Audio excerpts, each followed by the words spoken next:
కొణిదెల వారి కోడలుగా మారిన తర్వాత లావణ్య త్రిపాఠి చేసిన చిత్రం సతీ లీలావతి. ప్రమోషన్ కంటెంట్ తోనే అంచనాలు పెంచిన ఈ మూవీ ఆడియన్స్ ముందుకు వచ్చింది. మరి ఎలాంటి ఫలితాన్ని అందుకుందో రివ్యూలో చూద్దాం. కథ విషయానికి వస్తే చిన్నప్పటి నుంచి తల్లిదండ్రులు చీటికి మాటికి కీచులాడుకోవడంతో చిన్నారి లీల మానసికంగా బాగా డిస్టర్బ్ అవుతుంది. పెరిగి పెద్దయ్యాక సైకియాట్రిస్ట్ రామ్ సేతు ఆమెలో కాన్ఫిడెన్స్ లెవెల్స్ పెంచుతాడు.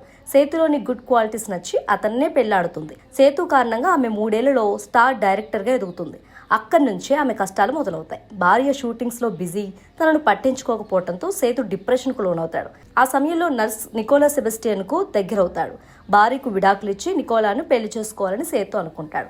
ఆ విషయాన్ని లీలాకి చెప్పినప్పుడు ఆమె ఎలా రియాక్ట్ అవుతుందన్నదే మిగతా కథ. పర్ఫార్మెన్స్ విషయానికి వస్తే లావణ్య త్రిపాఠి నటన సోసోగా అనిపించింది.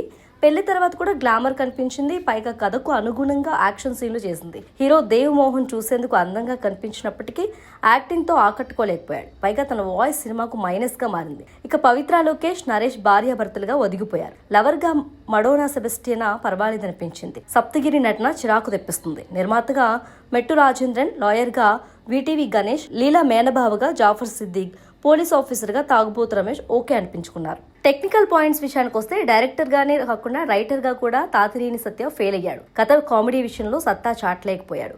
రెగ్యులర్ పాయింట్ నే తీసుకున్నా దాన్ని సరిగ్గా ఎగ్జిక్యూట్ చేయలేకపోయాడు. మిక్కీ జే మేయర్ పాటలు బాగున్నా సీన్ కు సిచ్యువేషన్ కు సంబంధం లేకుండా రావటం మైనస్ గా మారింది. సినిమా మొత్తం ప్లాట్ లోనే కనిపించడం వల్ల ఆడియన్స్ కు ఎక్కలేదనే చెప్పాలి. కెమెరామ్యాన్ బీనేంద్ర మీనన్ టెక్నీషియన్ లో తన పనికి న్యాయం చేశాడు. ప్రొడక్షన్ వాల్యూస్ అంతంత మాత్రంగానే ఉన్నాయి. మిగిలిన విభాగాల గురించి చెప్పుకోవడానికి ఏం లేదు.